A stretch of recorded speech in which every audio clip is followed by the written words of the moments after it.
It's Big Mayonnaze back on the sandwich. I hope you guys are ready to investigate all these missing people, because I know I'm ready to find my old pal, Charles Wally. State your business. Business.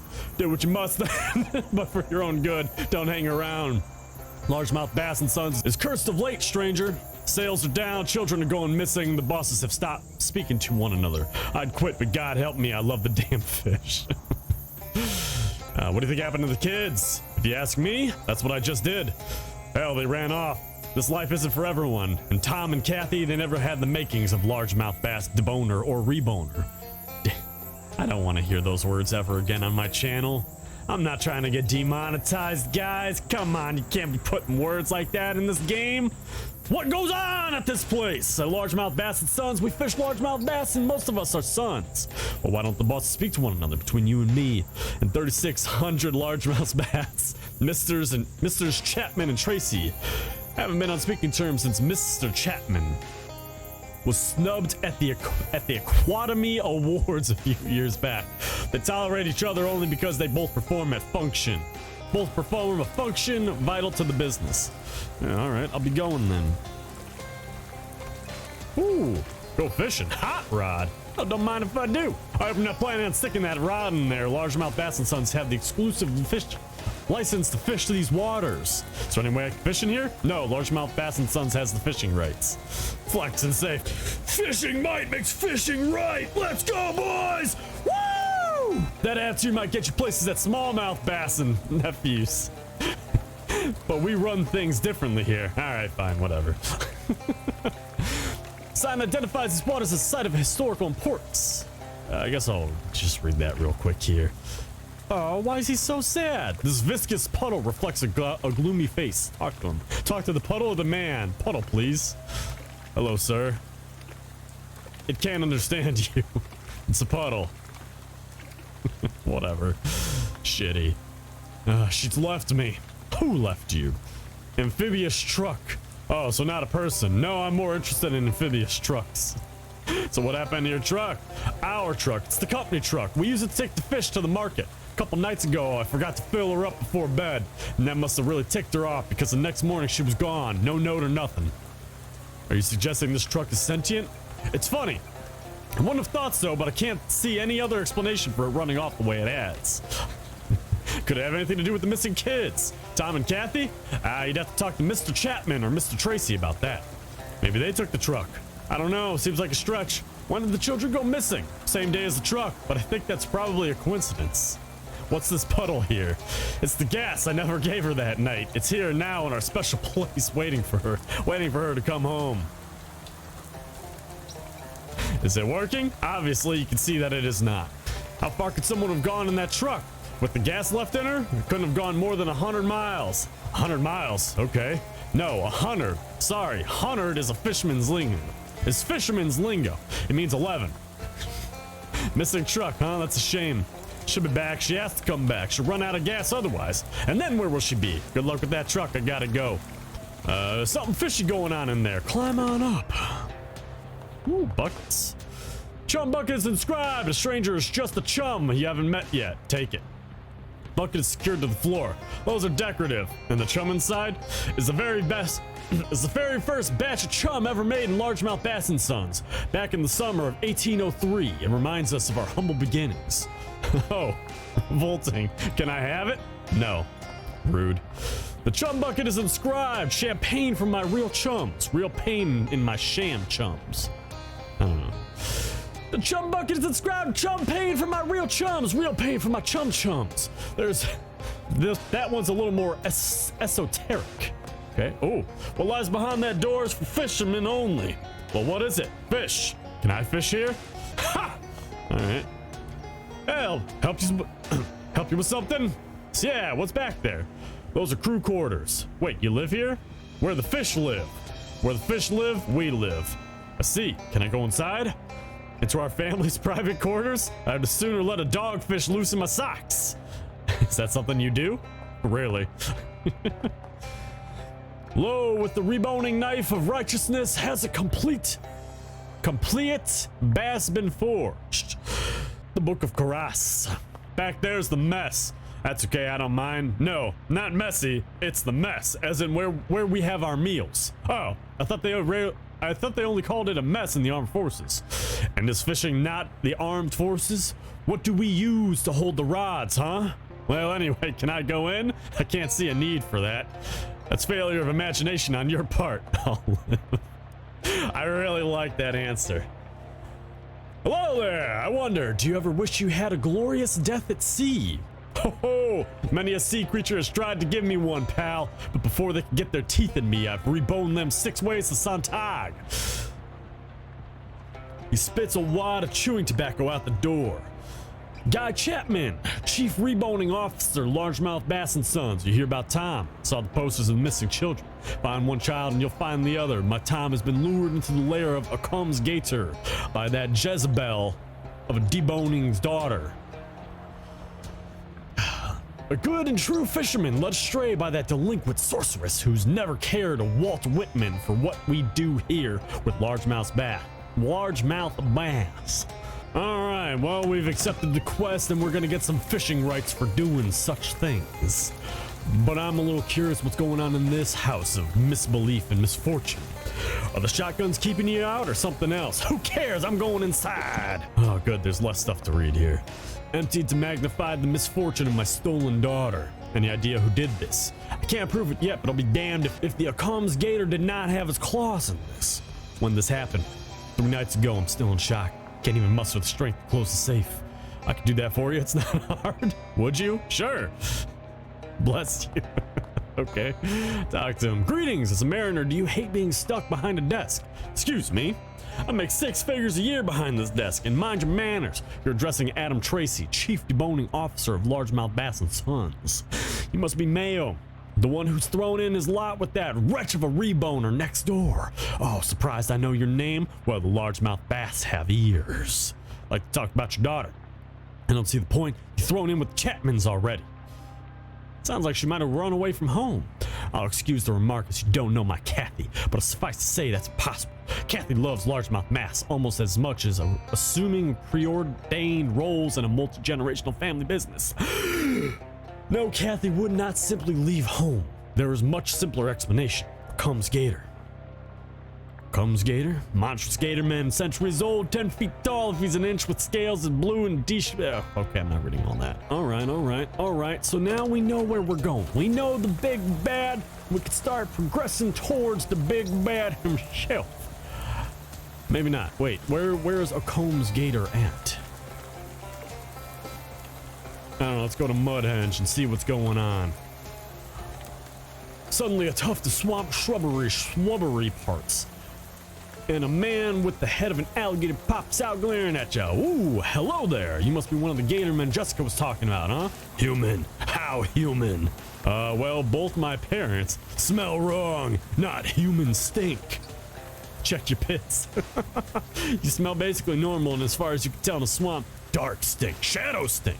Huh? You know about the shadow stuff? Shadow good stink, like stink. Wow, this is a real roller coaster of a conversation. I follow, kill enemies, eat enemies, name Alphonse. Can I call you Al? No. Can you at least stop yelling? Fine. Alphonse has joined you as a companion. Take him with you now. Send him back to the speakeasy. He's pretty cool. God, I hate waiting. I won't be long. Just try not to eat anyone in there, all right? No promise. Alphonse stomps away in the direction of the bus stop. Good luck, bus. Okay. Well. Mudhenge. Well, at least it's not raining here. Oh, I see hobo code. Welcome to Mudhenge. Looking for someone. Another missing person? Another missing person? Missing? I don't mean to upset you. Mudhenge can be difficult. Some folks have a habit of walking into Mudhenge and never coming back out. That's why we don't promote the Mudhenge challenge anymore. That doesn't sound like a challenge. It sounds like sort of a murder. But it's that very real risk of missing that makes Mudhenge such a popular destination for tourists. Tourists want to go missing? Oh sure, folks get their thrills in all sorts of different ways, but in the end, we all got them. Me, I like to make earrings out of live scorpions. Is that dangerous? Mostly for the grasshoppers on my shoulders, but again, they need the thrill. What a relatable reference. So you've seen Charles? Sorry, I couldn't tell you. Folks don't always leave a name when they visit. Got a guest book? Used to. Then one night it wandered into the Mudhenge and never came back. All right, I'll be on my way. Thanks. Don't be a stranger. All right. Ha! Someone's going to lose their job at the fence factory. Squeeze on through. Okay, well, let's go check out that hobo code real fast here. According to this, there's an old boxcar nearby that the railroad company abandoned when it sank into the swamp. Sounds intriguing. Sunken boxcar. Okay, cool. Ooh. Whoa, that was weird. It was weird. Ah, the hobo stone is gone, which means we are now in a different location, friends. Seems like we are now in a different location. Locazione. Ah, an arcane message in a strange script. Hold on, I got a hat for this. All right, now that I got my special hat on. Translated, the message on the rock reads, drowned Mary's crown is buried past the hewed tower. The hewed... Oh, I didn't mean to go in there. Hewed tower. What is the hewed tower? Well, I don't really know what that all means. Can I leave? Is that a thing that I am capable of doing? It's that over east. Oh. Hold on. Now I gotta put my battle hat on. This crazed gator man appeared out of nowhere. Just champing at the bit to make sure you're nowhere 5 minutes from now. Clean his clock. Let's go, baby. A little too easy on that one. Gainerman rallies for another round, but a hand rises from the swamp and drags him down screaming. Jesus Christ. This isn't where I want to be in life. Backpack stashed in the swamp is certain to contain illicit material. Parental guidance is advised. Open it up. There's a complete change of clothes in the sack, and black embossed cards sticking out of the back of the pants pocket. Read the card. Drowned Mary's crown is buried past the hewed tower. Phrase so nice you've read it twice. Turn the card over. The nudist's creed. Nothing is worn, everything is visible. You elect to leave everything in the bag where you found it. Nothing is your size anyways. Well, I guess it's time to get naked. So now that I'm naked in the swamp, which is a weird thing to be doing in general. Now.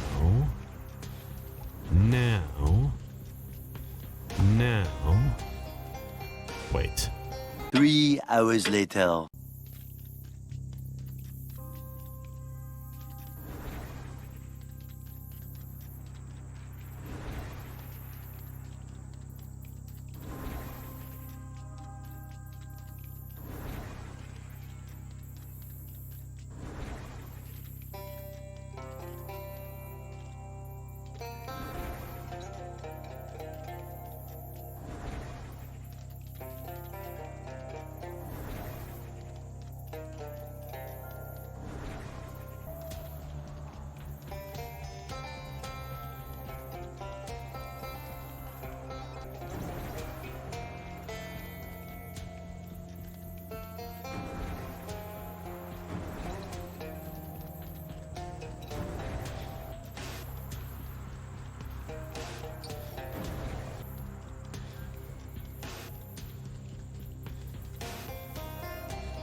Oh, I did it! Haha!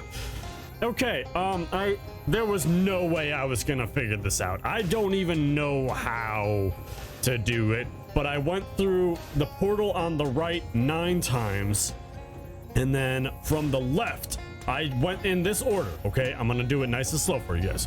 1, 2, 1, 2, 5,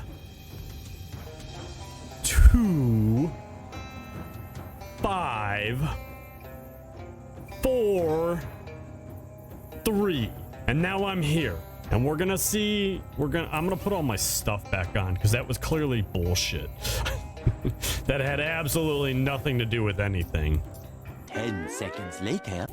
All right, now, in the heart of the henge, 4 new druids flock around the altar in unchoreographed ritual. One look at you and they just absolutely lose it, gnashing and wailing. It's clear that your presence here constitutes some kind of affront. You are not welcome here.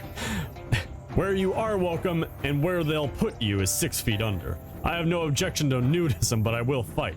I don't want any trouble. An interloper, Henry. Oh, please do kill him. You must leave them be. That's okay. So, okay.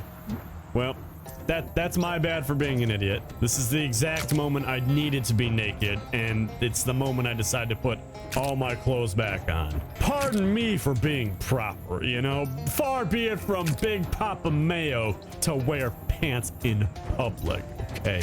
All right, now that I'm naked, let's try this again. Oh, yeah, there we go. There we go. I'm part of the ritual now. What happened? Well, as they say, when in nude Rome, do as the nude Romans do. Who said that again? Might have been Caesar in his dying moments to nude Brutus. You awake alone from a narcotic fog with a vestigial sense memory of having stabbed and eaten mud. Gain 30 XP. Let's not tell anybody about it. Let's tell a lot of people about this. I ate mud naked. I ate mud naked. Is that it? Did I? Oh, at last, the non-literal beating heart of Mudhenge. As you draw near, the needle on your compass spins wildly. Put the compass on the altar. Makes sense to me. There's the question, of course, of what exactly you're hoping to find here in the endless gloom of this Mudhenge. Charles, of course. Charles, I get. Meat, please, and lots of it. Honestly, just mud, all of the above. Well, all of the above would be nice, but I am looking for Charles. The needle spins smoothly clockwise until it doesn't. Seized by queer magic force. The tremulous needle twitches violently between the cardinal and non-ecclesiastic directions. It's a horrible, upsetting sight, and it feels like a mercy killing when, with a grasp of inexplicable breath, the needles fall still, its head pointing toward the west-north arch. Is the needle okay? Was that supposed to happen? But that's where we're going, baby! West-north arch. Oh, west-north arch. So this one? No. West. So is this now west? Yes, okay. Well, this is quite another henge altogether. The mists of Mudhenge have parted, and you now stand before the great husk of antebellum riverboat, grounded upon the swampy shore. Location unlocked, wreck of Longfellow. The needle on your compass bends its neck to a point urgently towards the boat's top deck. You don't know how a compass needle can contort itself like that, but it's very unpleasant to watch. Mudhenge must have brought you here for a purpose. Charles is here. Forge ahead with great purpose. Forge ahead with low to moderate purpose. Longfellow. All right, well, I'm gonna put all my clothes back on now that I'm sure that nudity will no longer get me anywhere. Well, boys and girls, I think that's going to do it for this episode. Thank you guys so much for checking out the channel. I can't wait to pick this one up in the next episode here. Really curious what's going on here with Charles, and hopefully we're going to find him okay. So thank you guys so much for checking out the channel. As always, I'll see you in the next video. Oh, and don't forget to like and subscribe.